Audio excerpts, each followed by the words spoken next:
the Adam Clack Football Academy. It's all about the ball. Yeah. Tonight, we find a way. And they knock A-plus content. County Authentic to be the stories. 7A champs in Actionable Georgia takeaways. We're going 2018. to attack them like they've never been attacked. We are the Adam Clack Football Academy. And Coach, we just got finished having a great conversation with Coach Reaves here at Milton. Really, so many good takeaways. What are some of the things that stood out to you in our conversation? Well, first off, you're gonna just learn real quick why he is the head coach of this Milton program and why it's thriving so much. Just super proud of that guy and what he's able to achieve. And then our conversation all the way back to kind of how we were connected and what we've touched on several times is just the power of network. And just I can't express it enough or emphasize it enough, guys. Make sure you're out there.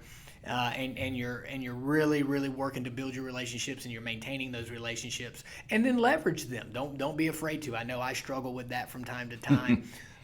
But you really hear Ben's story and kind of how we were able to connect and then just through all those different ways of networking all the way down, even which I think is another key takeaway to how he set out to build his staff, as he had essentially kept a wish list of coaches that he had already been able to vet in a informal way, which I think is probably a great way because you're getting a true authentic self of a person, and then had those guys highlighted that he wanted to seek out and really pursue and bring onto this staff, because you're only going to be as good as the support system you build around you, and you just you can't, again, overemphasize the importance of having great coaches with you. I really found his story was what I love talking about these different coaches. Their backgrounds are different, right? But his story is so different than yours. You didn't know that you were naturally going to fall into coaching football, yet he was raised with a football pedigree, right? He was kind of raised and ready to go into coaching. But the dynamic between you being a head coach or being a play caller, right, and then bringing him in as the offensive coordinator, and then he takes over the head coaching position and now has to bring in an offensive coordinator. Hearing that similar transition that he went through was was really cool. And a key takeaway for me here is he told a great story of the story where basically he told him his job was on the line. Not in so many words. You have to listen to the podcast. Hear what he says. And I really didn't say that. But that's what he assumed. That's what he assumed. And so that's the point, is that sometimes you can say something in a demonstrative way, but as the person who's receiving that information, we need to assume positive intent, because you weren't really being hard on him, but he heard something different, right? And so how we receive information is really important. So I thought that was a really cool one, and really, as he started to talk about the art of peaking, the consistency that's been in this program. I mean, that was a fantastic conversation. Right, and that's, I love talking with him, because it's really something that as we talked in earlier episodes, and something that obviously I'll speak on at quite some length. That was something that we had to learn through failures. And watching our teams not rise to the occasion, not playing their best ball when the ball mattered most, and feeling like we came up short and not maximizing those things. So we really went to great lengths to kind of build a framework, a philosophy, if you will, that we want to give guys actionable things, and that's one of those that it's truly going to be unique in every setting. There are some frameworks and philosophies I hope you can take away from it. But one great actionable thing that Coach touched on that I believe wholeheartedly in is, and you guys can start doing right now, is identify, your 4 to 5 guys. Identify, I call them the Energizer Bunnies. The guys who are always excited to be at practice, who are always excited to do more, because not everybody's always going to be. And you've got a ton of guys to monitor. But by looking at and really monitoring those 4 or 5 guys, and if you start to see them starting to drag a little bit, you're starting to see maybe that enthusiasm isn't there. Maybe they're not finishing, full speed all the time, or they're kind of late getting to practice, or whatever. Be mindful of that. That is informational gold that your team may be kind of hitting a wall, and you can solve it. You can kind of pull the reins back, look for creative ways to maybe give a little extra rest or to juice practice up a little bit.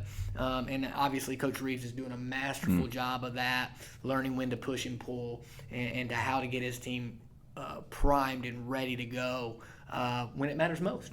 Yeah, I mean, honestly, he's doing a great job. You did a great job. He learned a lot from you, and the conversation was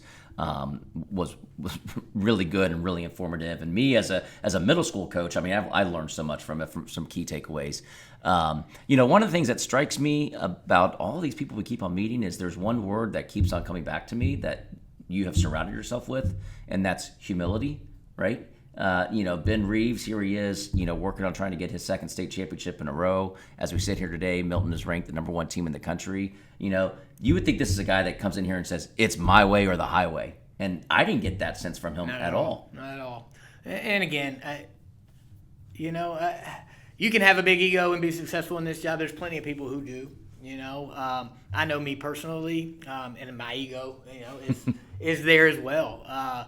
But I think it just comes back to, and he touches on it too. Like, what are you really trying to get out of this? Is it about patting yourself on the back? Is it about you being out front and being, the one that has to get all the credit and has to have all the great ideas?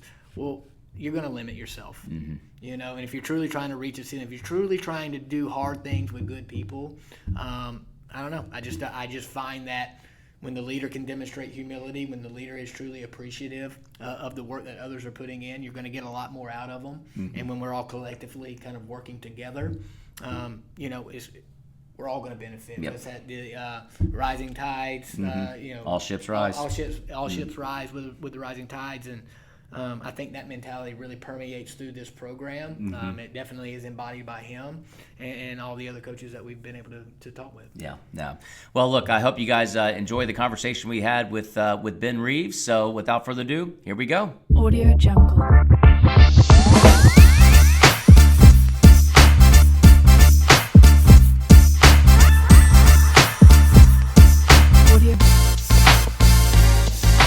What's up, coaches? This is Tad Lowe with the Adam Clack Football Academy, and here we are again, back at the Milton Fieldhouse. Again, I've got the man to my right. Adam, how you doing today? Doing great, man. Doing great. I am super excited that you brought in this guy right here. This is going to be a really, really fun interview. I'm looking forward to doing that.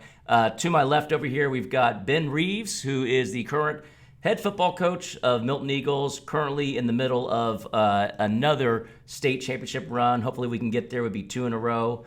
But coming fresh off of another regional championship, which makes 7 in a row for you guys. So you got to be feeling really good right now, right? Yeah, obviously on a bye this week, but we're ready just to get back into it. There's some excitement, but also some anxiety just when it's win or go home. And you don't want to rush through the season. You want to make sure you soak up every game, every moment that you can. But there is something that, gets a competitor going once you get to the playoffs. Yeah. And it's, if we don't win and earn another week, we're done. So excited to feel that. And what's great about this is I know football ends up consuming your life, but you are on a bye week this week. And so, head football coach, currently right now ranked number 1 in the country. So congratulations on that. And what did you do this morning? That was not football related. Yeah, so I was the mystery reader in my son's pre-K class, and one of our coaches on staff, his wife, is my son's pre-K teacher. Oh, that's awesome. And she actually wrote a book about what it's like to be a coach's kid. That's awesome. So she didn't know what I was going to read. It kind of caught her by surprise as well. Oh, that's so awesome. I read her book to the class, and then at the end, I told the class that she actually wrote it. Her name's Caitlin Milton. And they wanted to hold it, look at it. So I didn't leave the building with that book. I had to leave it in the pre-K class. So that's great. Well, what's the name of the book? My Coach. My Coach. Yeah. That's awesome. I'll have to pick that one up. That's a great one. It's a good one. That's good. Hey, you're starting to get a little insight into what makes this guy great over here. I know. It's not just all about football, and that's the cool thing about this. So Ben, I want to kind of start the conversation off. I want to go back to your early days. Obviously, you've been a coach now for several years. You've coached all different labels, but tell me, how did you get into football? Just born into it. I come from a family that they played in the Valdosta heyday, back when they were winning state and national titles, and my dad was a coach, and he's moved around to a couple spots, so I've got to see, kind of some good, some bad, some ugly type deal, which has shaped me today. But as early as I can remember, I've always been at football practice, even when I was my son's age, which I would never let him do this ever. I would get on the bus from the elementary school, ride the bus to the high school. The public bus? Yes, the yellow one. The yellow one. And get off and go to football practice and just hang out, run around the school, run around the stadium. When my dad was at Social Circle, I would walk to downtown. So we're talking like probably half a mile from the school, and I'm in elementary school. Yeah. So it's just crazy, like how I grew up. But point being, I was always just around the game, around the sport. Fell in love with it that way, and then got to actually play it myself. Fell further in love, and knew it's just what I wanted to, something I wanted to continue to be a part of my life. And once you play your last play, the only way to do that is to coach. And you played in high school. Where'd you go to high school? I went to Newton High School in Covington, Georgia. Played there. Ironically, that's who we scrimmaged, this fall. And then took a PWO to UGA. I was on the team there for 2 years. That's awesome. 04, 05. So got to see some good teams. 04 was the David Green, David Pollock years. 05, DJ Shockley. David Green was the last quarterback I played against as a player. Yeah. South Gwinnett. Yeah. He was a junior. So just, got to see some true Georgia legends. Ended up having a bad string of concussions. And that ended my playing career. Stayed on as a student assistant. Worked for about half a year with the team in that capacity. And that was long enough for me to know that I wanted to get into high school coaching. Just seeing the daily grind those guys go through. Family is something that's important to me. Balance is something that's important to me. And it's tough to have a family if you're a college coach. It's tough to have balance if you're a college coach. It's all or nothing. So that moment really helped give me guidance as to, not only do I want to be a coach, but I definitely want to be a coach at this level. Yeah. And then worked my entire career to then get as close to college football as possible as a high school coach, which is here. That's awesome. And when you graduated, did you go right into coaching as soon as you graduated? I did. I went right into coaching, and to really make good money in teaching, you got to go get advanced degrees. And so I looked, where can I go get my master's degree immediately, but still start working and teaching and coaching. And that happened to be South Georgia. Valdosta State was offering a master's program. So my first year teaching and coaching was in Berrien County, Nashville, Georgia. So when I graduated from Georgia and I told all my buddies I was moving to Nashville, they're like, man, that's awesome. I said, no, Nashville, Georgia. Okay? A little bit different. A little bit different. One stop. Did they have a Broadway Street down there? They had a McDonald's. It was great. Gas station. But I did connect with some really good coaches there that kind of, benefited me later in my career. But so I would go teach at the middle school, go to football practice, and then drive into Valdosta at night, which is probably 30 minutes away, and sit through 2 hours of classes, and then drive back and do it all over again. But like I said, I knew that's what it was going to take to truly make money in this profession, and all that's tied to not only current income but retirement. So I just went ahead and grinded it out. And tell me about those early days, because it wasn't like you just went from Georgia into Valdosta State to Milton High School. You bounced around and really were looking for that right opportunity. Tell me about those early days in your first couple high school coaching jobs that you got. Yeah, my goal was to get into a master's program like I talked about. So I really couldn't be choosy in terms of location or title. It truly was anything in this area I will take. That was before the online days. Yeah. So you had to be there. Yep, had to be there. So I remember one Thursday, Friday, I took off and I just interviewed at all the schools I could in South Georgia. And Berrien's the one that landed. Ironically, the head coach at Berrien at the time, Ryan Branch, he recognized my last name from my dad and my uncle playing at Valdosta High School. And he was like, man, I remember your dad. He said, but I remember your uncle. Is your uncle John Reaves? And I was like, yeah. He said, he was the meanest SOB I've ever played against. Now, my uncle was a 160-pound center. Oh, wow. For those state and national championship teams. So he had to be mean to be on those teams. Yeah. So it was just funny how we connected. And he was like, yeah, if you're a Reaves and you know a little bit of football, I got a spot for you. Yeah. So that's how it worked out. And definitely way different than now. You know, that this was before huddle. You know, I was the youngest guy on staff. I had to drive the tapes to the other school, pick up the tapes. After JV games, we had to come and paint the lines, paint the numbers on the field, you know. So many things have changed nowadays for the better. But I'm also glad that I was still a part of some of those, you know, harder working days. I think it helped mold me into who I am today. Oh, it definitely builds character. It weeds a lot out too. Yep. You know, I don't want to do that. I remember painting the field at Southeast Bullock and doing the film trades. You know, another cool thing you didn't mention, but he coached baseball too, right? Yeah. So being willing to coach multiple sports, you know, a common thread that keeps coming up in these talks is, you know, just like you said, you got to be willing to take what's there. Beggars can't be choosers. You're looking for, you got a plan. You're looking for a foot in the door, betting on yourself a little bit. But then the networking piece, you know, the networking piece of, you know, kind of how me and Steven connected through Coach Drami, which was connected through a wrestling coach of mine, you know, just all those little things. So one thing, again, just to reiterate, leverage your connections, build. So, Ben, tell me how you and Clark met. What was that like? And it's honestly wild the way that we connected, because from what I remember, I was watching the Georgia game and my phone rang, random unsaved number. I never answered those during a Georgia game, ever. And I answered this one, and it was Coach Clark. And essentially, there was a common opponent that we had where I at Collins remember Hill, this phone call. I really do. we played this team in the playoffs the year prior and beat them pretty well.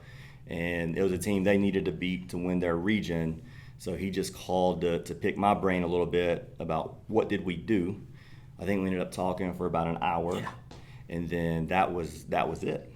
That was that pretty much for about, I think, another year or so. And then the coach that we, you know, mutually knew kind of put a bug in my ear of like, hey, I think that Adam might be ready to give up play calling duties. Is this something you'd be interested in? It's like, absolutely. So we reconnected, ended up meeting twice. Once was at a Starbucks. And Starbucks then, right here in Alpharetta, as a matter of fact. Yeah, at a Starbucks, and then at the actual high school. And so just wild, like I said, all the connections, but it does come back to networking. It truly does. And so, how'd you hear about Ben? Well, yeah, again, through Philip, you know, he gave me the, you know, kind of the tip to call him about the game, the common opponent. I remember just really enjoying the conversation. I could tell he was sharp. You know, he had again, kind of like what we're trying to provide in this academy. I want to hear actionable things that I actually can apply, not just some philosophical, oh yeah, we did this. You know, he had very vivid details of how they attacked, why they attacked. So I was impressed by that, just from just an interaction. So that when, you know, 2016 rolls around and I'm ready to step back from calling plays, I was the head coach, offense coordinator, quarterbacks coach, and we've talked about this. I felt like I was doing a good job in all areas, but not doing great at some of them because I was dropping plates. That's what kind of way I said. So I was like, you know what? First person I'm ever going to fire is myself, and I really need to go out. And this was a leap of faith and something that made a lot of our coaches on staff nervous because I've been calling plays at West Forsyth for 6 years now. You know, it's what got me the job. You know, so you're nervous to let that go. So I was very, very, you know, particular about who I wanted to interview, what type of person I was looking for, and Philip just kept raving about Ben, and they were kicking butt at Collins Hill at that time, and I think you were like the passing game coordinator or something along that lines. We did run into that one team though in the playoffs that beat us pretty well, but we laid it on as well. Boy, that was the best offense I think I might have ever had. You know, but great special teams too. Yeah, returned a couple kicks. Couple kicks, yeah. I remember that game like yesterday. So we sat down to meet, and again, another thing that's hard as a head coach, I think, is learning how to interview. You know, but I just remember Ben came in with this very detailed plan. I mean, you could tell immediately, and he was talking X's and O's, but I wasn't even really listening that much. I was just watching his organization. I seen the passion that he had and the commitment he had and what he had been building, you know, as he's been under Coach Calhoun and working at Collins Hill. And I just left there with a great feeling that, you know what, this guy can come in and do the job. And there was also a connection there. Yeah. You know, that's probably one of the biggest things. We don't have to be best friends. We don't have to necessarily see it all worldviews exactly the same. But man, we're going to be working tight together, and especially in this relationship, which was going to be a challenge, and I knew it. That we were going to have to work really close together because I'm going to trust a first time play caller with something that I'm very passionate about. So the only way that I was going to be able to do that and own that. The way that Coach Hempler gave me that opportunity is we were going to have to work close together and make sure we're aligned so that I could give him that ability to go out and do what I promised I would do. Right? He wasn't going to leave Collins Hill to come and just be OC on paper. And I wasn't going to get his best if I just said, hey, you're OC on paper, but I'm going to step on your toes every step of the way and not trust you. But that relationship we really worked at, you know, that's kind of some of my favorite memories of the struggle and the successes that you and I had as we organically built that relationship over 5 years to one that I think would be an envy for a lot of head coaches and coordinators with the way that we were able to put that together. So let's talk about that. Let's talk about that first year together. The first year that you're deciding to, hand over the reins and the play calling. You're now here at Milton. You're the offensive coordinator under Coach Clapp. We got a team that is basically taking a program that was a good program, but really now we're on the precipice of being a great program. I imagine that transition was super easy. There was never any bumps in the road, right? Well, the thing that I don't want to go unsaid is how much the stakes were raised. Because when he originally hired me to be the offensive coordinator, it was at a school that he was established at. It was at a school that he had a lot of equity built up at. And it was a school to where he knew the kids, right? He knew. So then fast forward a month or so later. it couldn't have been a month. And now we're at Milton where nobody knows who he is. Everything is on the line for him. He has no equity built up here at the moment, but he still allowed me to call the plays and be the offensive coordinator, even though his name and job was on the line even more than what he originally thought when he first hired me to be an offensive coordinator. That had to make you feel pretty strong, and like nervous, you had and nervous, you know. and nervous, but at least had the support behind him. I remember the look on your face when I told you I think we were at Waits at West, and I was like, hey man, like I got that Milton job. And at first I think it was like, oh crap, what does that mean for me? Because I mean, like I've hired him, but we haven't gone through the full onboarding process. Like the new coach at West doesn't have to keep him. So now he's like, well, crap. But there's one thing, man. If I tell you something, I'm going to try my damnedest to fulfill it. So I was like, I got you. You're coming with, I'm not going to demand a lot up front, but there's going to be 3 or 4 non-negotiables that I'm going to make sure that when we take this job, you're coming with. But then, kind of to your point, you get jobs based on, what you do well. And, what we were doing at West on offense that helped us beat a Milton team, by 4 touchdowns against better talent. All right, what are you going to be? I said, no, I'm bringing an offensive coordinator in. And I remember there being some reservation. I said, trust me, we're going to work this thing together. I got a lot of belief in him. You guys are going to love him. We're going to make it work. And so I was very, committed to doing that, but then also holding up my end of the bargain of you're going to be my offense coordinator. I'm going to give you that ability and support you to have success. And if you don't have success, we didn't have success. It isn't you, it is us. And I think that's something that's super important, Was there ever a moment, especially in that first year, where there was some confusion on who had the final decision on play calls? In a sense, not necessarily who had the final call when the call was going in, but more so we just had to work through our talks really in between series, maybe sometimes when the play clock was running. But when you have two guys seeing the field, and you do see the field differently on the field and in the box, and he was seeing things which I didn't know at the time because I had never called from the field before, but he had like a real live in-game view, that I didn't have up in the box. So whenever we're talking in between series, or even sometimes before I've got a call in, and he's saying, "Hey, this would be good," or "I see this or that," what is the hierarchy? You are the head coach. Are you telling me to call this, or you also coach a position on offense? So are you suggesting this to me?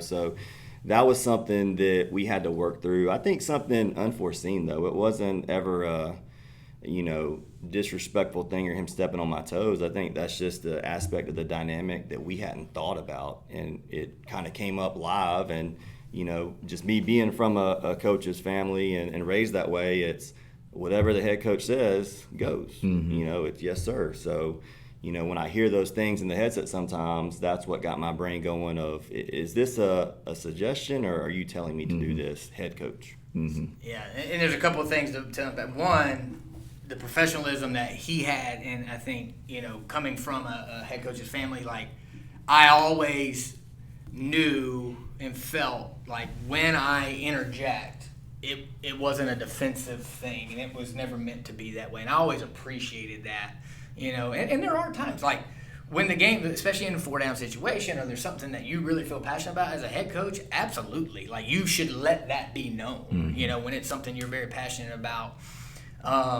And we had that good relationship early on. I'm a huge Falcons fan, 28-3, and people want to throw Shanahan under the bus. No, his job is to score points, however he sees it. My job is to manage the game, and we continue to work that. But I think kind of what he's speaking to, and I gained the most respect for this man. It was after the Cardinal-Gibbons game. And maybe just some things that were on your heart, maybe, and I was talking on the headset sometimes, not even to him. I'm just extrovertly kind of processing things. And I know what a pain in the ass that is to an offensive play caller. And that's why I never wanted to interject much, because I wanted to let him find his rhythm. We talk in between series, and we talk consistently through the week. So, there's things that aren't showing up. We're going to talk about that on Sunday, Monday, Tuesday, Wednesday. But there was a specific moment when I was, it was after the roughing of Holden. And we had an unbalanced set in, and they couldn't. So I was like, run power down their throat. Very demonstrative. Yeah. And here comes the key with communication. He heard something in some way that I did not intend. And I remember we had a meeting that Sunday, and it was that very direct, and it wasn't disrespectful at all. It was, am I calling plays or are you? And I was kind of shocked. I was like, what do you mean? And we kind of replayed that. I said, you know what, man? I appreciate you bringing that to my attention, because there's nothing worse than having somebody in your ear while you're trying to process. In that moment, yes, I wanted to see that, because I was trying to prove a point to that team as we just ran it down their throat and then onside kicked them and then threw it over the top and put it on them. That was where the head coach, in my opinion, that's an interjection. That's not, you're not calling good plays. This is a certain thing. It may be, hey, we're 4-minute-0 now, we're 2-minute-0, or hey, we're gonna run the ball here to make them use a timeout, to get out of half. And just that level of trust, honesty. We talked about like conflict, right? Positive, constructive conflict. Being able to talk it through without it becoming so personal. That I think that was the launch-off moment for us, and that was early in 2018. And I feel like I did a much better job of trying to, flip my microphone up or being more constructive. Yeah. And that's, again, Saban has I remember reading it, he had a detailed list of this is who says what on the headset when, and nothing else should be said. And I tried to hold myself to that as the head coach, because I wanted to make sure that he knew that I trust you to do these things. We work together. But B could get in his flow, man. And so when I do say something, it's very clear. Yeah.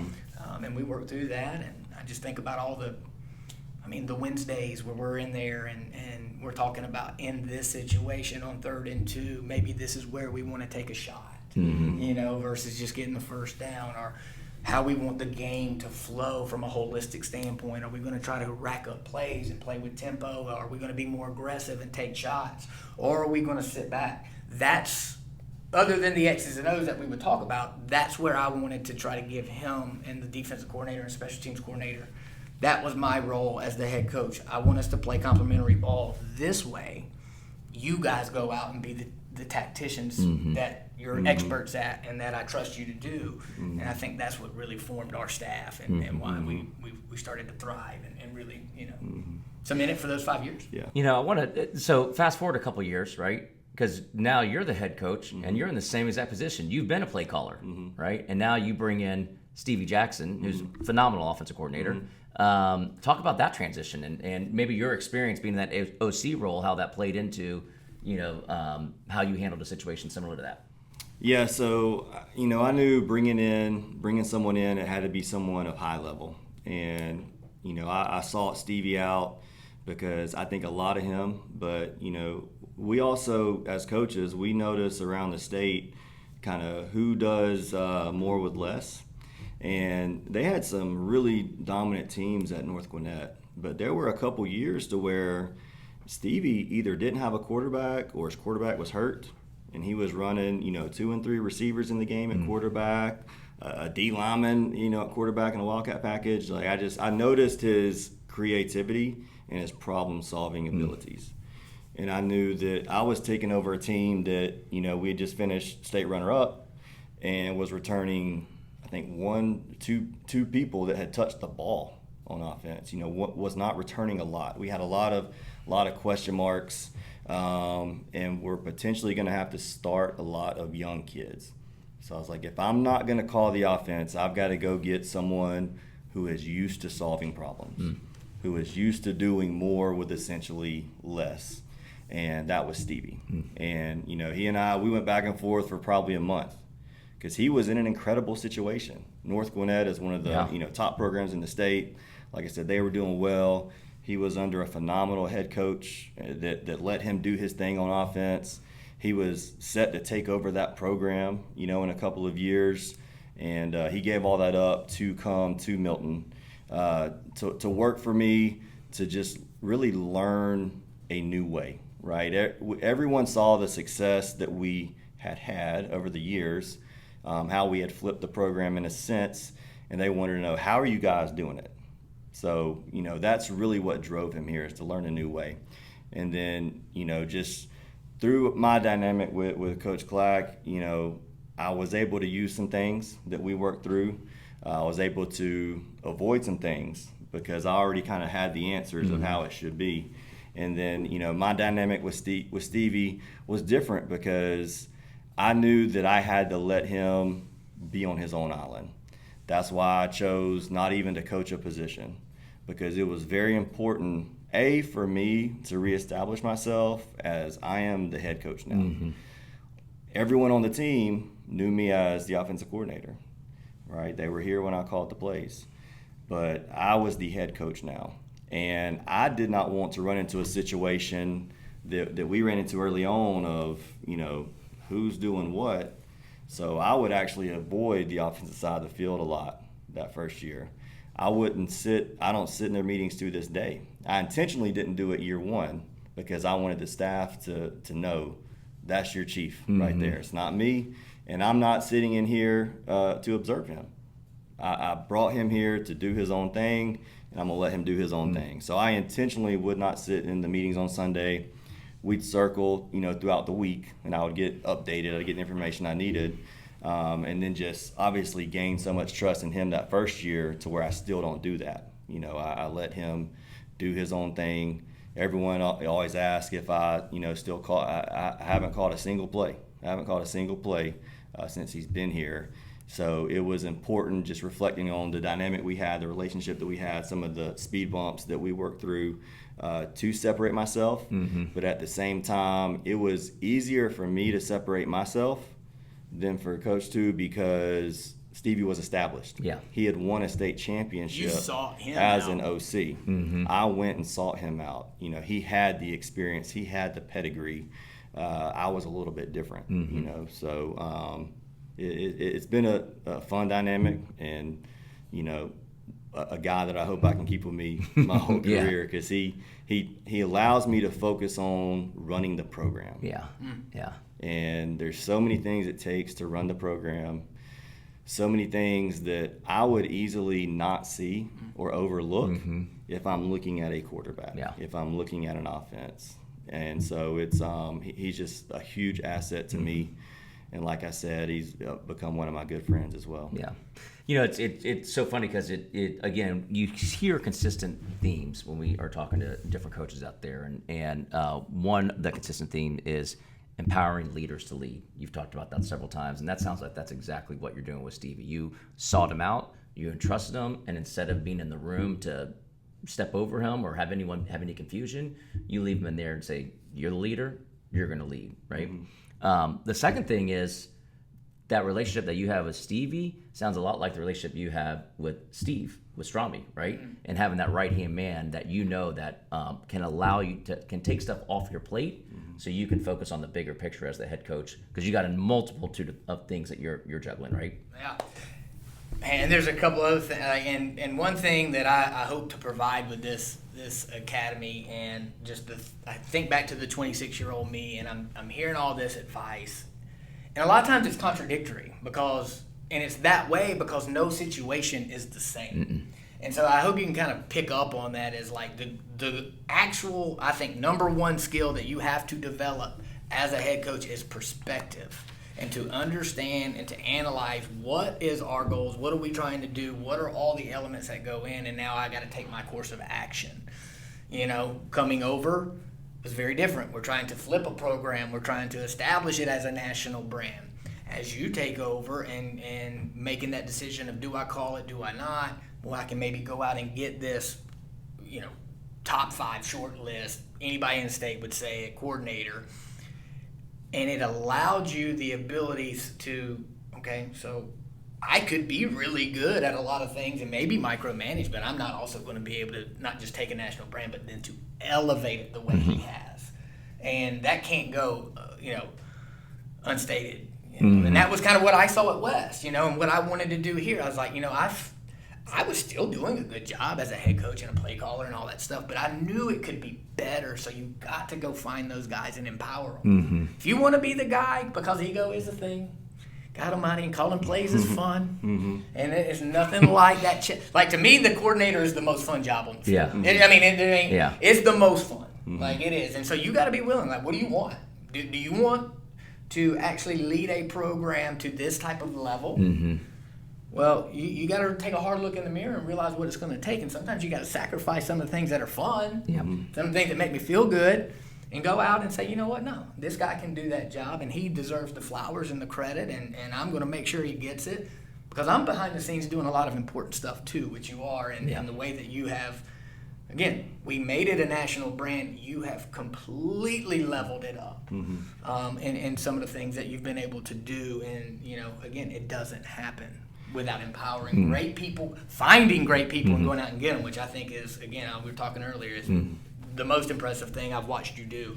But then to go in and actually, you know, put your money where your mouth is, and have that trust. And keep in mind, too, just going back to the value of Stevie and why I knew I had to go after a guy like him so hard is I had never been a head coach before. And you can be good at several things or great at one thing. And I don't know if I could have been a great head coach while learning how to be a great head coach and also be a great offensive coordinator. Something would have had to give. And I also have, you know, small kids, you know, and so I knew that, you know, there was going to be a lot that I had to manage, but also a lot that I had to learn and grow myself. And I didn't want to sacrifice the offense, in a sense, to do that. So that's why I had to get a guy high level like Stevie. So let's leap off right there and let's talk about building a staff, right? So talk about the process that you went coming into as your head coaching and building a staff. Not just, obviously, we talked about Stevie and wanting to go out and make sure you had that solid guy that had the experience to lead the offense, but building your staff in general and getting everybody on the same page. Yeah, so much of a staff isn't just who's the smartest man in the room. Like, it truly is, if we're going to teach brotherhood on our team, the staff has to be a brotherhood. So like Coach alluded to, when we first met, there was a social connection too that we knew that we had. So when I talk to people, I'm looking at them, hey, socially, like outside of this office, would I want to hang out with you? Mm-hmm. Would I bring my kids to your house? How's it going to be socially? Because when you're much time together. So much time, but also too, you have to bond if you want to do it the right way, and you can't just bond over X's and O's. If anything, that'll pull you apart, because the man with the marker last always wins. But just socially, do we gel? Do we connect? Socially, do you connect to this community? Every community is different. I told Coach last week, I can't go to every high school in Georgia and be a good head coach, right? There's different dynamics in this state, different dynamics in different schools, to where you have to be a fit in that school and in that community to have success. So do they gel with me? Do they gel with the community? And then obviously they have to have some type of football knowledge. Obviously, at clinics, you're networking with guys, talking to them. There's guys that, catch your interest. Just like people want to know what we're doing at Milton. I wanted to know how Stevie was scoring those points at North Gwinnett with no quarterback. Yeah. So you take notice of people and the job that they do, try to seek them out, talk to them, get to know them. Right now there's a collection of coaches that I'll bounce ideas off of them. They'll bounce ideas off of me, program-wide type stuff. So just, this word keeps coming up, but truly networking. But then once you find that network of coaches, start building that friendship, that social piece as well. And then when the timing's right, or if you need to build a staff, you go after those guys first that you've already vetted, in a sense. Mm-hmm. When I built this staff, there was only one coach that I brought here that I did not know prior. So I essentially didn't have to open up anything for interviews. I knew that there was a list of coaches that I already had vetted. They had goals similar to mine. They socially, I knew it would be a fit, be great in this community, great in this school. And so I started going after them.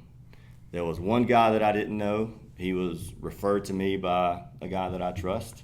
And, that's the way it goes. Mm-hmm. And it never had anything to do with who is the best football coach, who knows the most, because that kind of stuff can be learned and developed. Mm-hmm. The relationship piece really can't. It's a chemistry.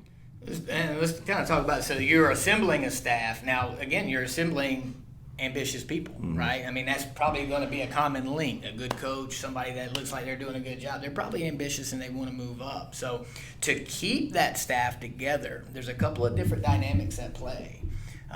One, again, you got to make sure the experience here is so good that you don't want to leave it. Now you may run towards something else, but you're not going to run away from here, mm-hmm. obviously. And I think that goes into the social component and just kind of being what you said you were going to be.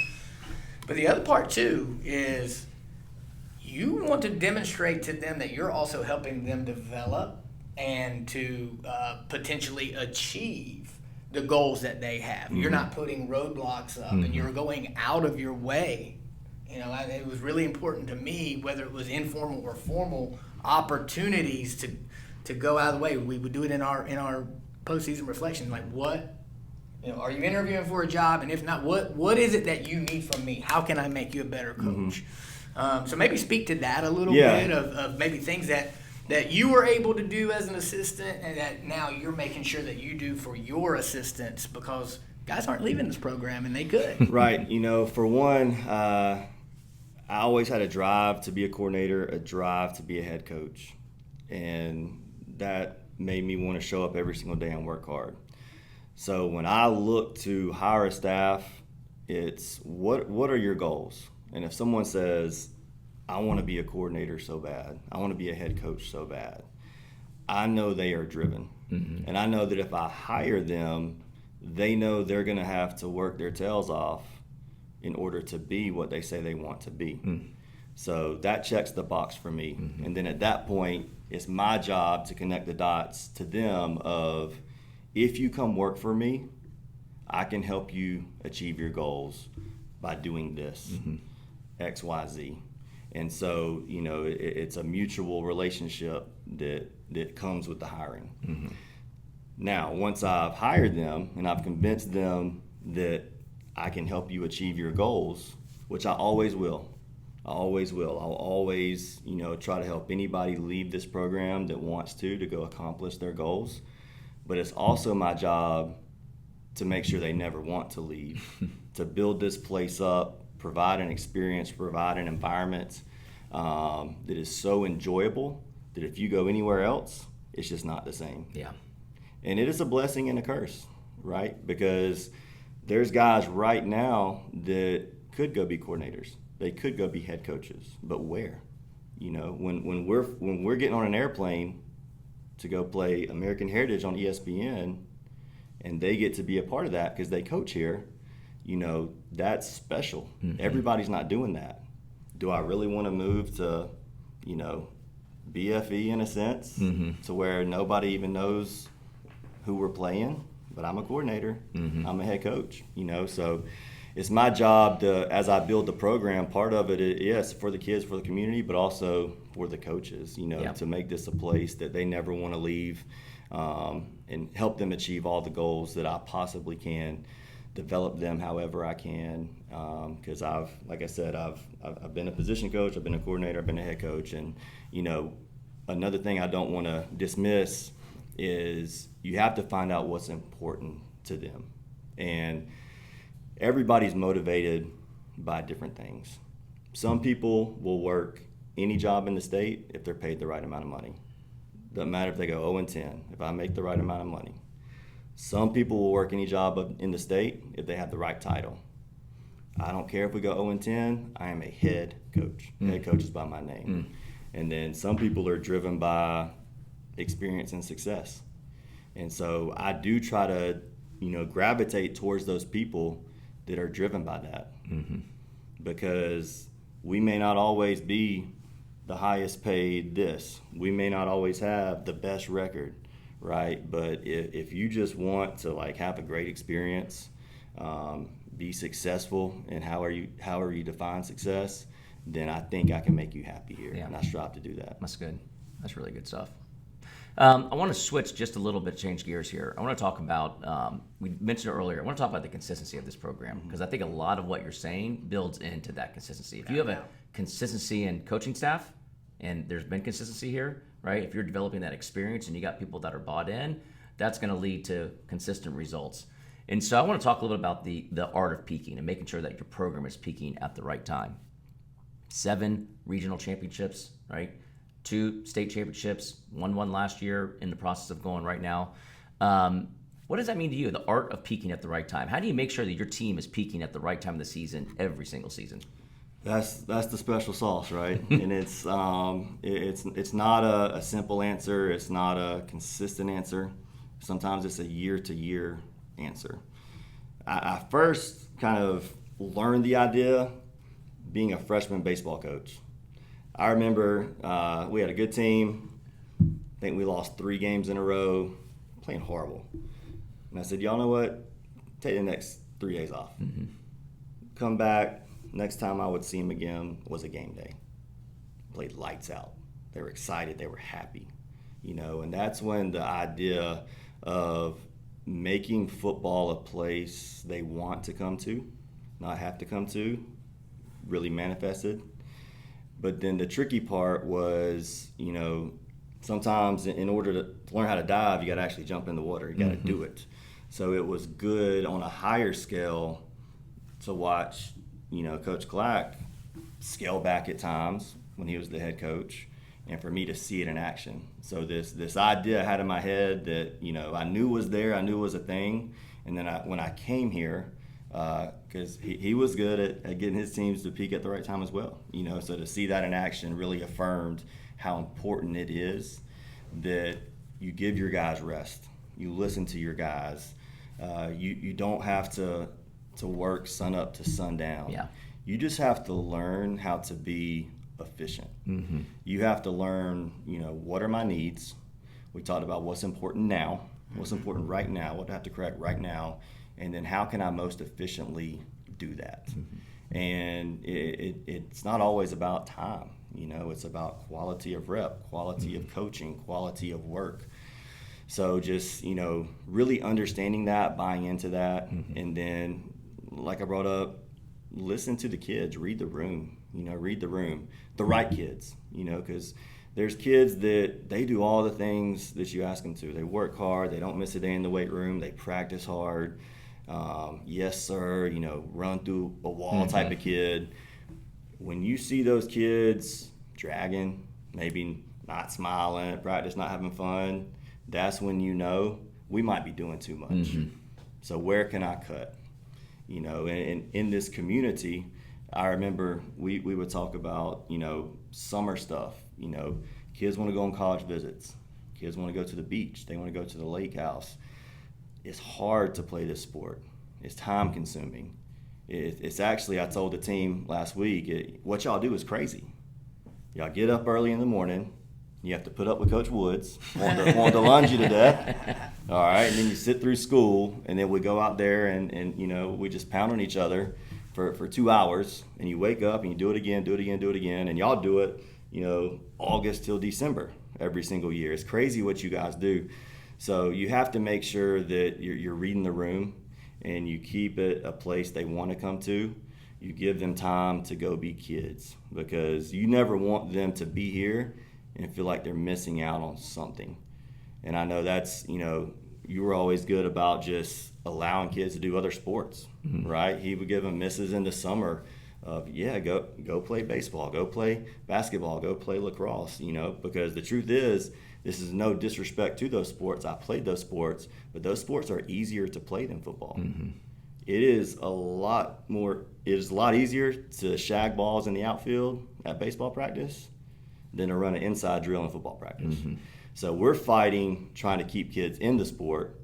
So you have to make sure that they have time to be a kid, do what they want to do, and this is always a place that they want to come back to. Mm-hmm.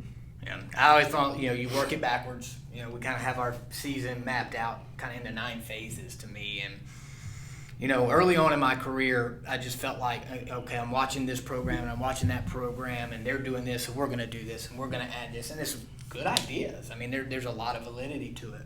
And Ben touched on it. The first thing you got to do is realize, what is your community? You know, if I'm in inner city school, or if I'm maybe down in rural South Georgia where there's not a lot going on, those kids want to be up there all day, every day. Maybe it's the only place they have, you know, stability. Mm-hmm. Maybe they don't have anything else going on.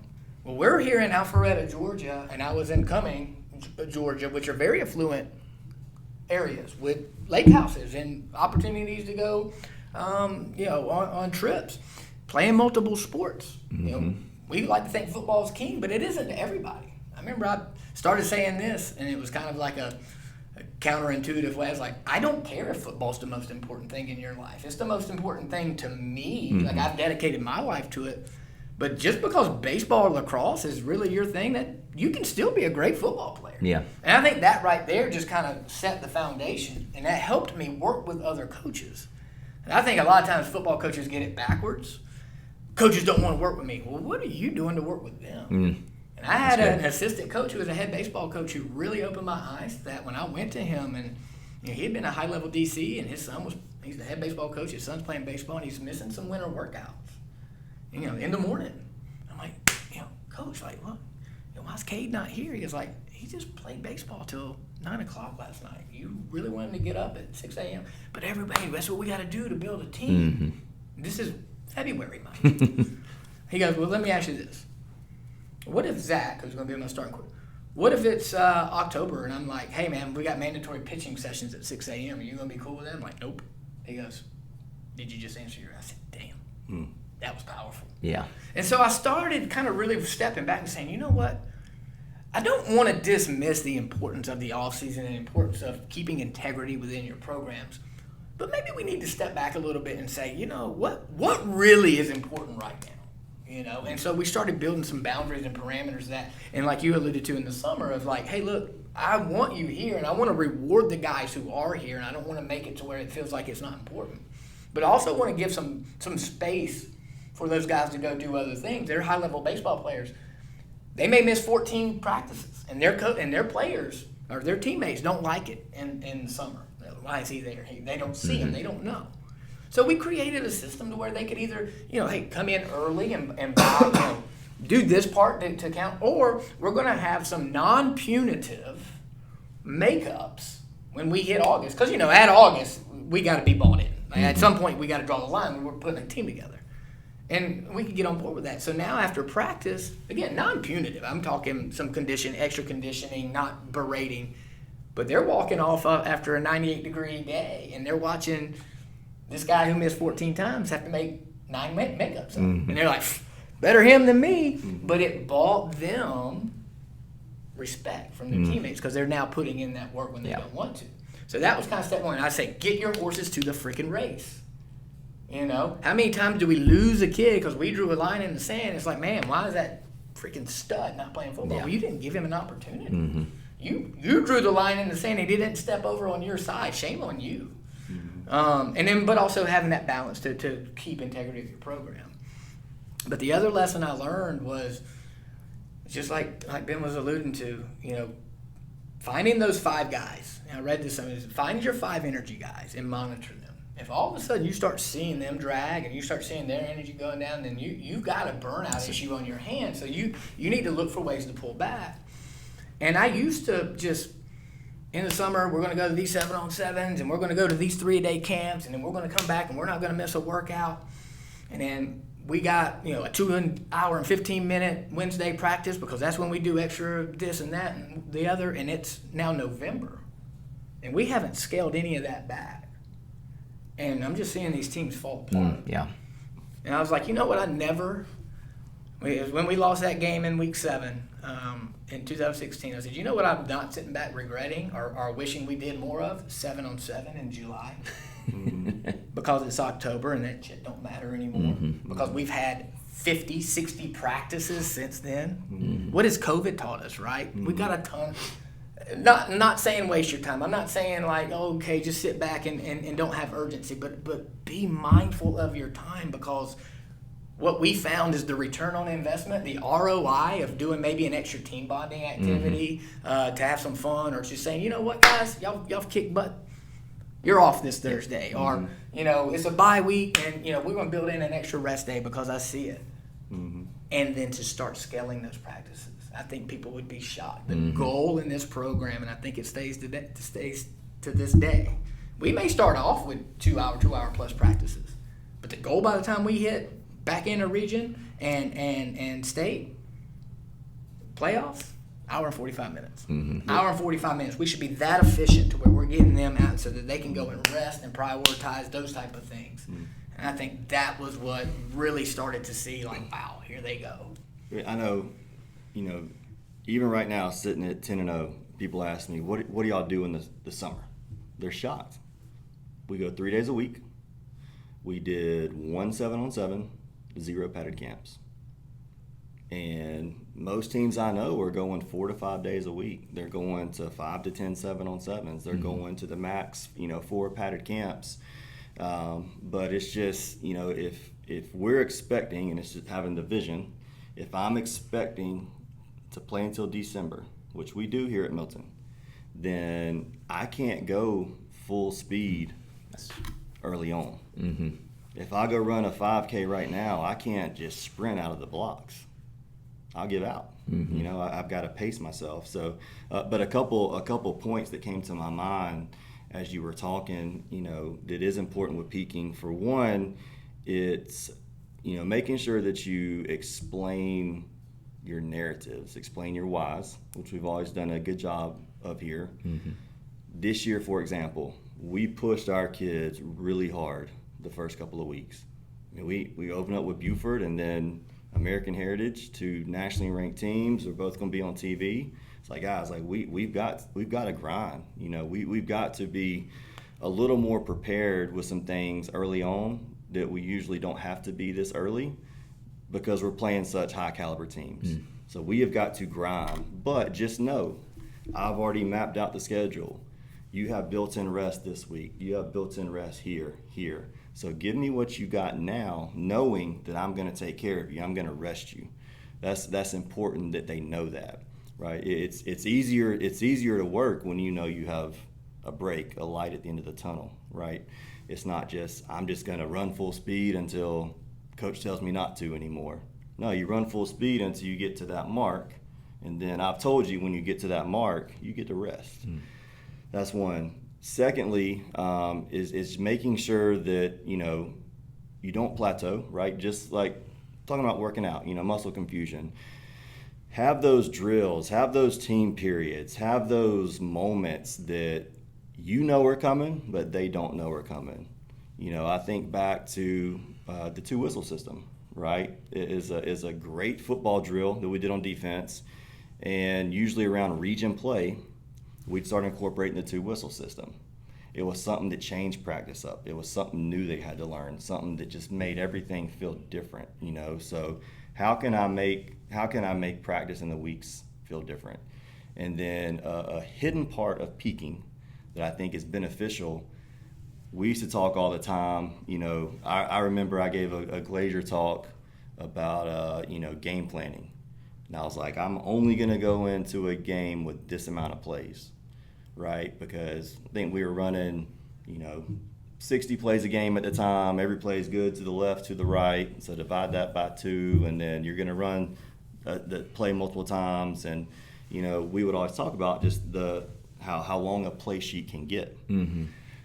When you peak, when you're efficient, when you're cutting down practice, when you're not just practicing endlessly, when you're keeping time on the clock, it also pushes the coaches to keep football simple. It pushes the coaches to be direct with their schemes because they know, like, look, we're not just going to sit out here for 3 hours until you've ran all the plays you want to run. You got 12 minutes to run the plays you want to run. Yeah. So figure out what that is. And it can't be a lot, and it doesn't need to be a lot. So there's the peaking aspect is big for the kids, but I also think it helps your coaching staff somewhat stay in check and stay focused and straightforward and not go down some of the schematic rabbit holes that you can go down. Yeah, that's. I mean, it's so good because I'm reliving things to my head and going, yep, check the box. I did that wrong. We've talked a lot about the kids, and you brought the coaches in. So, and going back to kind of what we were talking about earlier about keeping the staff happy and motivated, that applies to them too. For sure. I remember I had to really take a step back because, look, I'm the head coach. I have a very light class load. I'm not coaching other sports. I don't have kids. In the off season, I was going to sit up here and meet and do all these projects and this and that, and I started getting frustrated when this coach couldn't make it. And I had to step back and say, apply the same principle that you're applying to the kids to your coaches. This is your wish list. Yeah. Is this really, could it be good and beneficial to do those studies? And that's absolutely, you know, but is it really at the end of the day probably going to make the difference in winning in week 13 or not? Probably not. The 77 practices from day one to that are probably going to be the bigger indicator of if we're going to continue to win or not. You know, and I started kind of thinking it that way. Like, you know, one practice in season is probably worth 5 workouts in the summer, in my opinion. You know, so if we're geared to be great then, and to continue, like you said, finding ways to almost like hit the NAS a little bit. Like, okay, we're starting to plateau. Boom, I've got this prepped. Bang, here we go. We're going to create, we've got a little lull. Maybe we create some competition teams in the middle of the year to add some juice. Well, whatever it is, you know, the 1% board that we would bring out during region time. Those little tricks go a hell of a lot further than saying, you know what, we're going to practice for 3 hours today because I don't like what I see. Nah. Maybe just get a little more creative and a little more efficient. Yeah. And maybe you bring a little more energy because we've allowed you to have it in the tank to get and demand what you want.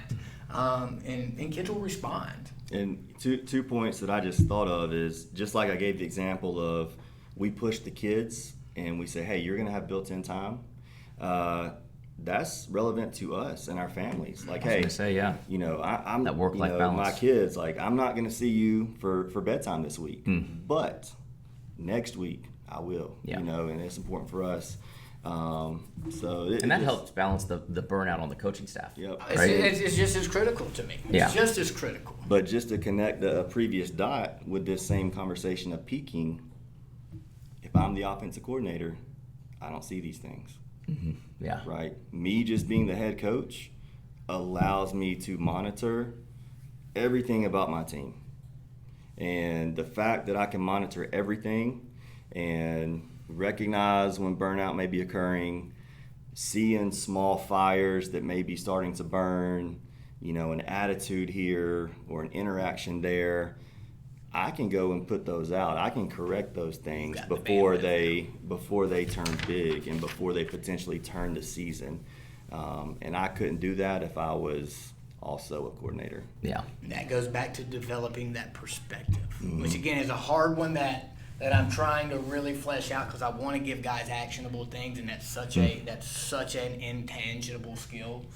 But perspective comes when you open yourself up, you open your vision up to be able to see all those things and connect those dots where other people can't. And I'm sure you go through it just like I did, where, you know, sometimes I want feedback all the time. I want to hear what you think. That don't always mean I'm going to do what you want to do right now, because you're looking at it from a very different lens than what I'm looking at, and you don't see all these other things going on. And yeah, we may score less points because I moved this kid there, or we may lose a couple ball games because I'm not ready to make a decision on this depth chart right now, because I want to let it play out. And I think you know exactly what I'm talking about there. But I think it's going to be best for our team in the long run. You know, I'm saying don't compromise the long-term result for a short-term gratification just because it feels good right now, you know, and it's going to maybe help us win this game, you know, in week 3.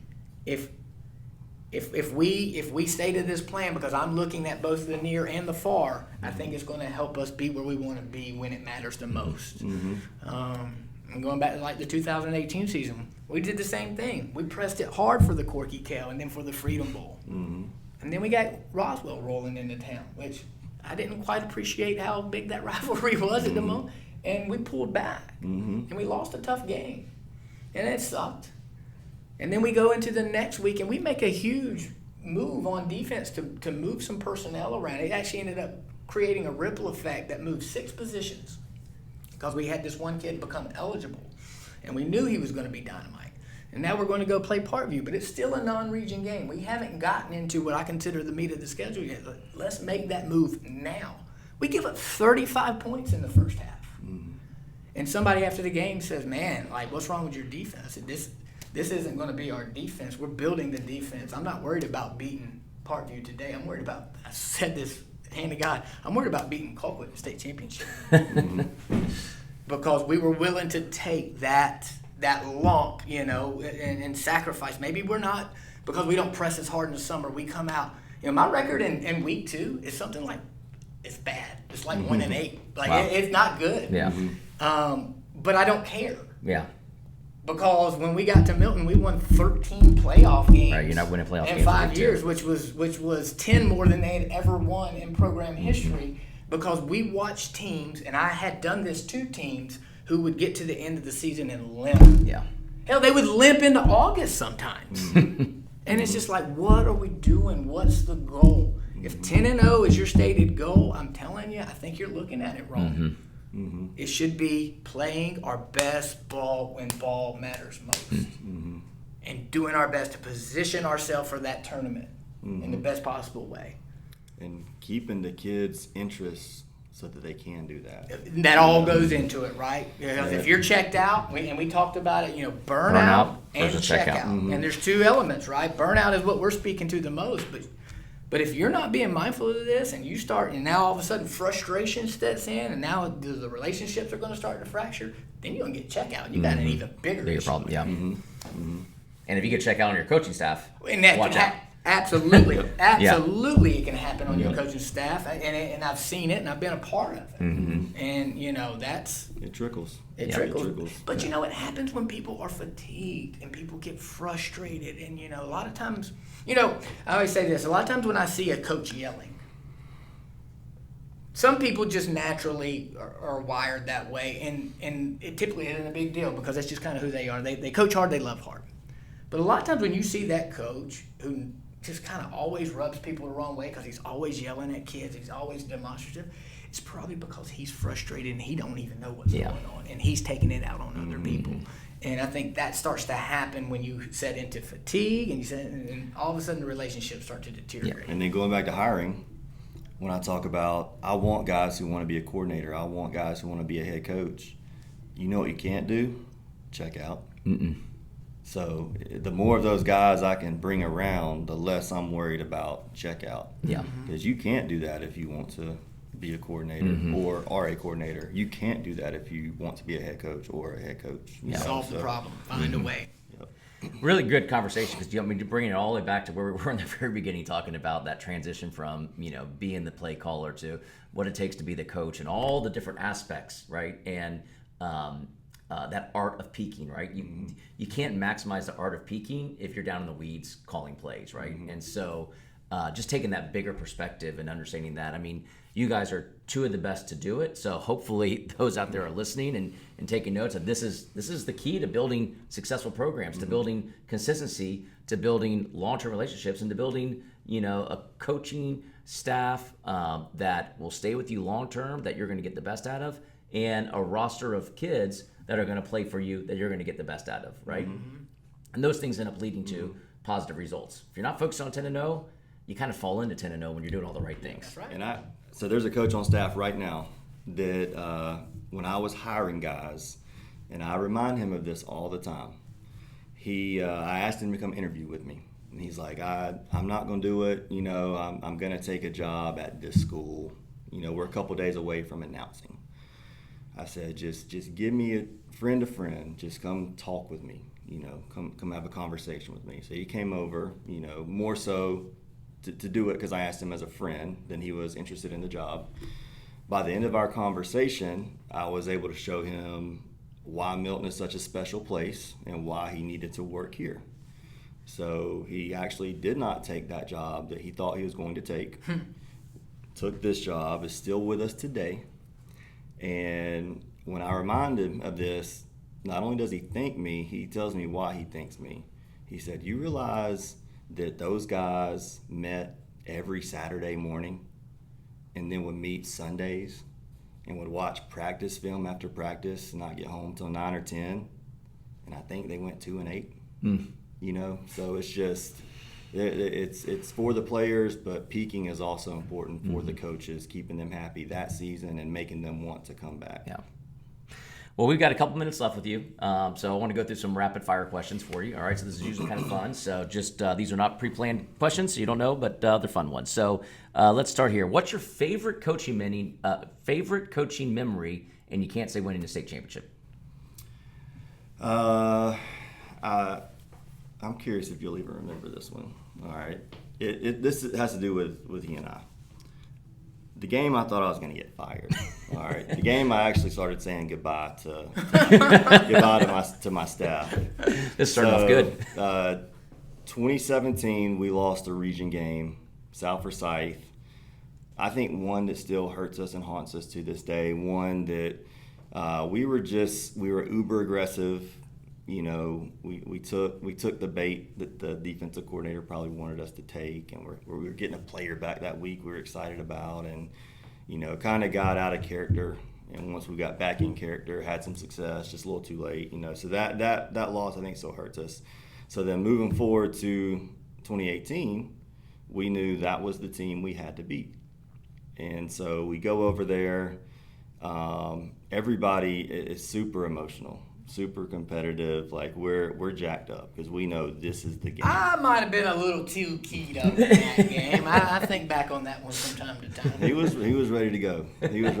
So, offensively sputtered a little bit, didn't play clean, and then coming into halftime, we just had a different conversation. And the way I remember it is he essentially, like, in all seriousness, I could tell he wasn't happy. And he said, we get the ball back after halftime, and you better call the drive of your career. Is how I remember it. Oh, man. And I could probably find witnesses that at least get us close to that. Okay. I got my first. So, yes, sir. Yes, sir. You know, so we come out, get the ball. Play one, I believe, we fumble. I think it was Oh, my Play gosh. two, we fumble. So at that point, I'm taking the headset off. I'm thanking the guys in the booth. Like, thank you guys. Y'all helped me out. You know, I'll let y'all know where I wanted today. And so end up getting the ball back. He lets me keep calling plays. So, you know, didn't get fired that night. coming out party of Dylan Leonard. That's right. That's right. I remember that. I was overly like the regret I had more about that game was I did, you know, when I was a coordinator and offensive and the quarterback's coach, like emotions would run hot, and you know, and I'm kind of getting into it with the quarterback sometimes on the sideline, which is not a good model, by the way. And I just remember that first half, I'm just overly amped up, and I'm not meaning to yell and be demonstrative, but I even rubbed, like, Yates wrong that, and it flustered him. And I remember going up to him, what I said, I want the 6 best freaking plays you guys, how I remember it. And that's how I meant it. I was not in any way getting ready to fire you. But it was just one of those things. Like, I knew where that moment was, and that team was pesky, man. And we were letting them hang around, and it was just, we weren't playing clean. On the road. On the road. And that was the intent. Again, communication. I was calling the game from the bleachers because our headsets weren't working in the press box. I would see him up there. He had a trash can upside down with his paper. So I found some spots in between the fans. Went and got a trash can, flipped it upside down. That was my table. That's And I was hilarious. sitting there calling the plays in the stands. Making with sure these are the fans. best plays that you've ever called in your career. Well, I tell you what, though. Mine is that first one. But again, hey, that wasn't his fault. The guy Yeah. fumbled. But man, when we came out that next drive, I believe it was something like, oh, I used to know this. We scored something like 27 points in like 4 minutes. I mean, it was just like boom. Yep. I think it's probably because you said, screw it. Yeah. Here we go, dog. Man. Yep. And it was Dylan Leonard's coming out party. That's a I'll never great one. forget that. That's a great start to this. All right, I think I know this one. What about your worst loss or game you would like to redo? Oh man, probably I go back to all of them. I hate losing that much. You know, there's losses that are frustrating, but ultimately they meant nothing. There's some non-region losses we've had that I just wish we could play those teams again. Like, you know who they were. They just, you see those guys at coaching clinics and they got the smile on their face. I think the one that hurts me the most is 2017 Brookwood. You know, that was a game that They were really good. they were really good. Our first Had year. Matthew Hill. You know, Talked about him in the last podcast. we played them in a spring scrimmage and had a great showing. Dominated them in a sense, from what I saw or remember. Granted, it's a scrimmage. Then we saw them again in the summer at a padded camp. Put it to them in a padded camp.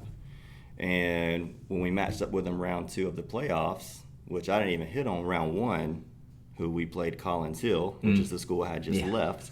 So it felt good to beat them round 1. Played them round 2. I think everybody was riding a little too high, you know, just due to how many times we'd already seen them. But what hurts me the most is when I went back and watched the game, just how easy I thought that it could have been. But the mistakes that we were making were by high-level players, right? So I'm sitting here, you know, questioning the kids of like, why can't you see this? Why can't you do this? And so it was a lot of reflecting that I had to do of how can I prepare them better, first and foremost. But that loss probably hurt me the most just because I feel like it was the easiest to correct. And I feel like as a coach, I didn't prepare them, in a way that allowed them to find those answers like they should have been able to find. And it was a game that meant a lot. It was a round 2 playoff game. Yeah.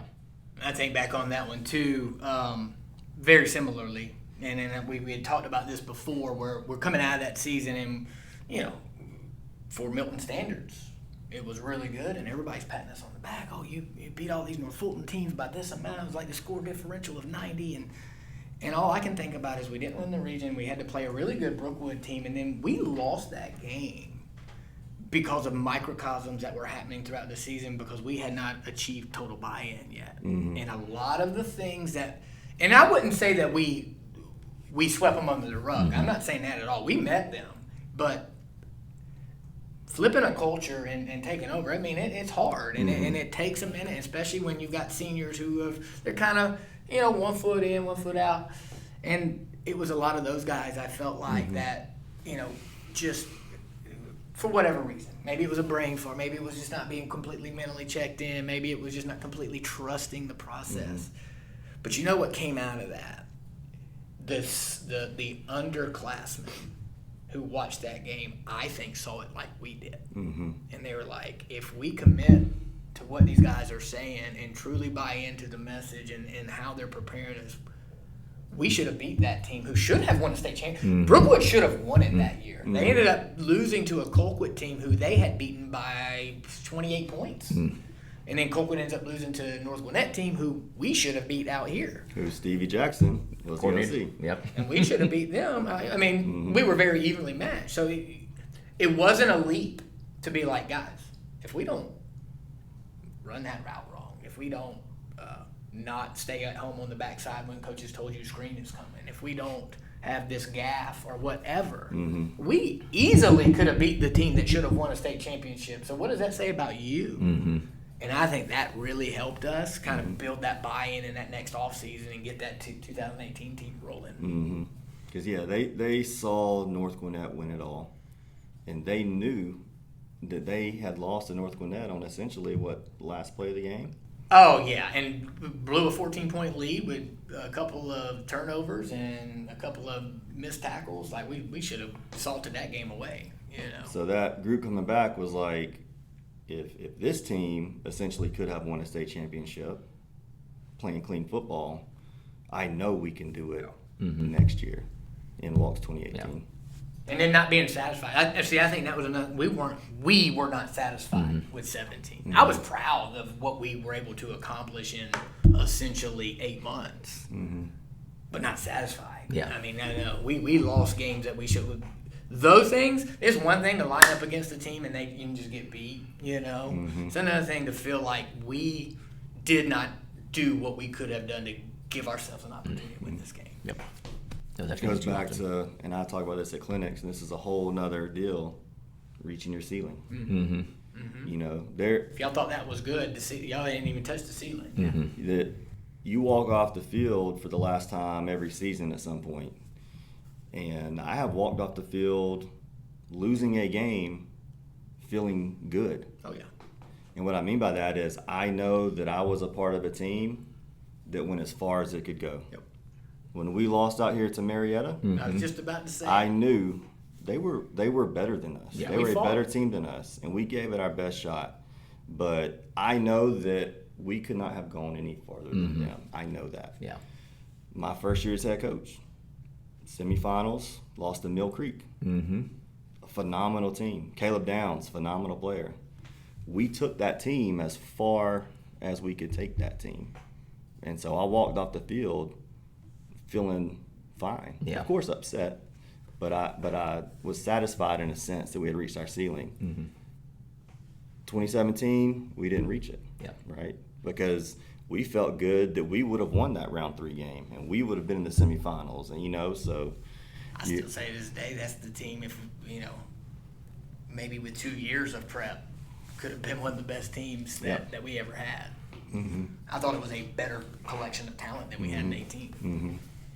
Let's talk about some advice. So what's the best piece of advice you got when you were coming up through the ranks as a coach? Just to truly be patient and truly decide what drives you.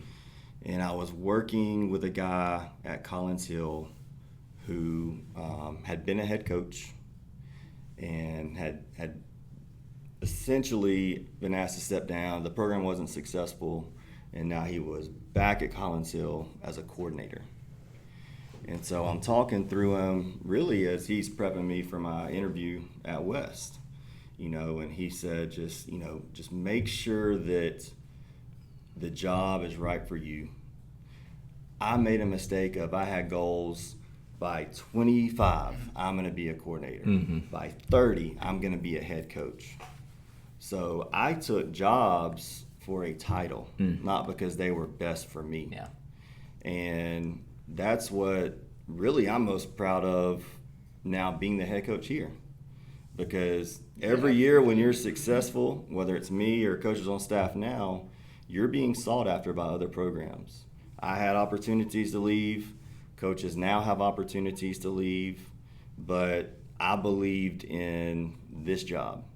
And I was willing to wait to call myself a head coach, to be at the right place, to be at a place that I believed in, as opposed to just going and being one now, to have that by my name. So truly defining, what is important to you. If it's success and longevity at a program, wait for the right one. If it's title, go anywhere. Yeah. If it's money, go get paid. Nice. But diagnose what's important to you, and then be patient seeking that.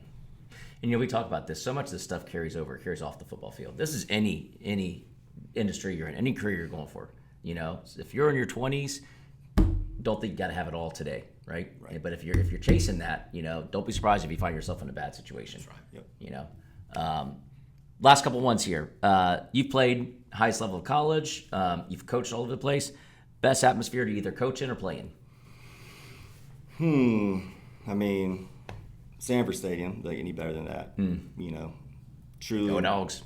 Never forget the first time that I ran out of that tunnel. It was special for sure.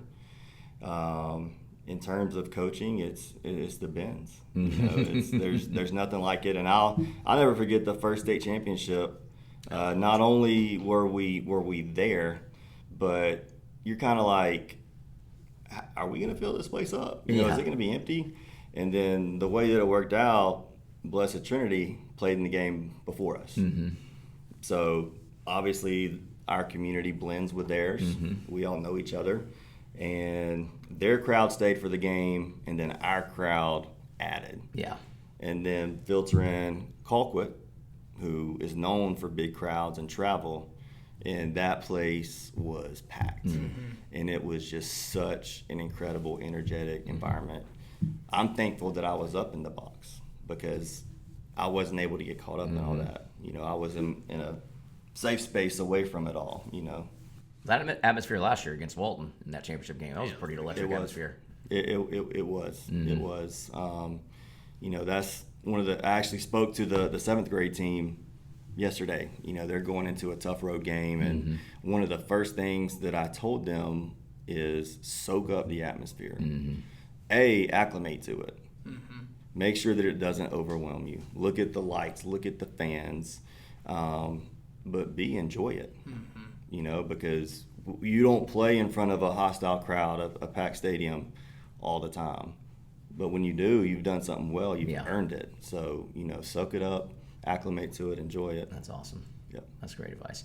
All right, this is our popcorn segment. You guys are going to go back and forth, all right? So, best team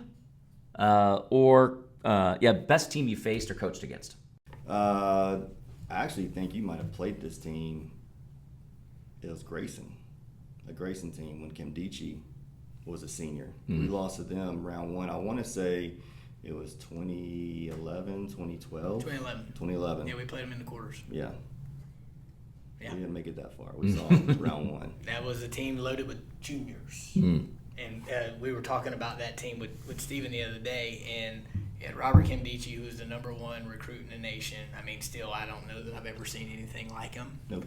But the outside linebacker was Wayne Gallman, who ends up being a running back for the Giants for years and at Clemson. And he was the secret sauce in defense. I mean, they were loaded.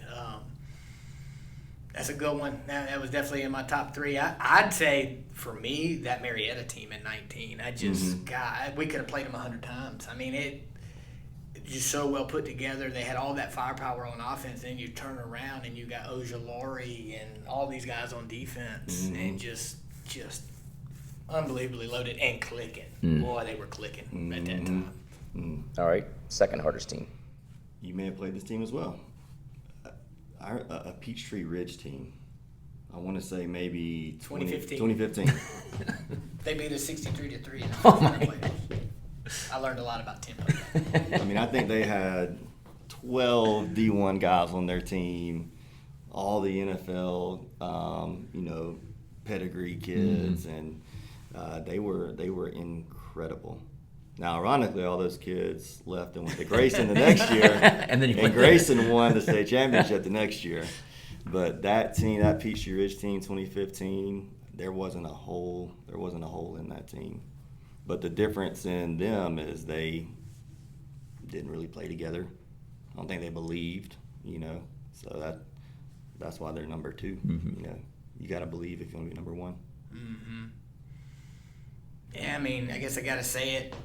Which I hate to say it, but to beat that 21 team, you had to be pretty special. So that Collins Hill team, 21, I mean, they were legit. And again, I would love to have another crack at them.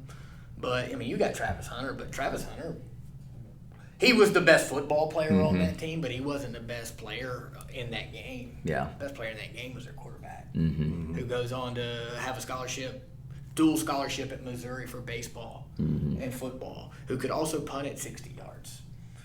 But then their lines of scrimmage were just they were really unique because they weren't huge. Good Lord, every one of them could run on offense and defense. And man, I felt so good about that game plan going in, and we moved the ball, and it just we couldn't finish. Yeah, we couldn't finish because they were just they were so tough, man. You'd see window open, you'd see a hole open, it closes. That's actually the most frustrating loss. Actually, I thought that's where you. I Come thought back, that's where you come were back going to to I go. want to change my answer. Okay, you can I change thought that's where it. We you- can edit Yeah. this and we can go back and change it. Well, yeah. I mean, my answer with Brookwood, I guess, I just felt like was more control. I don't know, more controllable in a sense. I It think could you have have been the right. easier. I think you have the right. 21, we still had to go out and make some good plays. Yeah. We still had to go out and make some things happen. They because won. They that were game. good. They won that game. We could have played better. They won that game. I agree with you though. The Brookwood game. Now that you say it, that one is. You watch that one back. You're like, how did we lose this game? Because especially knowing the plan that we had, it was like, what? Yep. Yeah. I mean, Collins Hill. I mean, we could have made more plays. Yeah. That Collins Hill, that was one that played at Georgia State outside. Really bad weather also that game, wasn't it? Kind of rainy and wet. And, That game came down and we weren't able, and it was kind of the game plan. We wanted to make sure we controlled the ball and create fourth and shorts. Third and shorts, fourth and shorts, and we didn't convert 3 fourth downs. I think it was 3. It's just kind of one of those. We didn't make the plays that could have been there to make, and they did. Yeah. And the game kind of got away from us, but it was much closer, I think, than the score said. Yeah. I agree. Good answers. I got one more question for you. As we sit here today, you're the head coach of the number 1 ranked team in the country, not just here in Georgia, in the country. What an amazing accomplishment. But we're here in Milton, and I've heard this talked about all the time. Milton, there's a community here. I just wouldn't mind if you want to close it out to talk about kind of the importance, what Milton means to you in this community. Yeah, it's the best community in the state of Georgia, and literally a place where you can achieve anything. We talk about football being so good, but this school has always been touted as a AAA school, arts, academics, athletics. If you live in Milton and you go to Milton, you truly have a opportunity to go and be prepared for whatever that you want to be. But there's also, just specifically speaking for football, there's a love for this program. People that live here are able to because they were successful. And whenever you're successful, that's all you want to experience, right? So the community does a great job of supporting us and making us feel loved and wanted and needed. so that we can continue to do things on our end to give them a product that they're proud of, So it truly is such a mutual relationship and a mutual love of we want to do everything for you guys because we want to make you guys proud, but at the same time, the community wants to do everything they can for us and make sure that we have what we need to achieve that. It's awesome. It's awesome. I mean, I can speak to that. I mean, first off, why did we come? I mean, we left good situations to come here, so obviously it was desirable. I left chasing dreams, and this guy takes the program over, and now all of a sudden been around the world and back. And where do I want to live? I just bought a house back in Milton, and it's for no other reason than what he said. It's truly a unique place. And this used to be kind of like trying to kind of a wow, profound thing. But I used to say, you know what, guys, like, think about this. I think football drives a school. I think you have the ability to drive a community and drive a school. I would argue that Milton is probably the most desirable community in Georgia.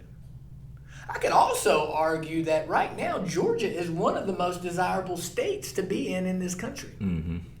I could also argue that this is the most desirable country to live in the world. So therefore, Milton football changes the world, my friend. That's right.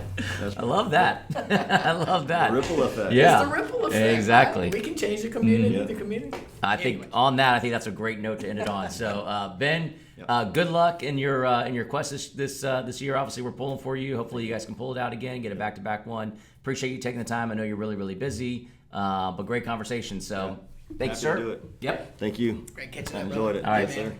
Coaches, thank you for listening. We'll catch you around later.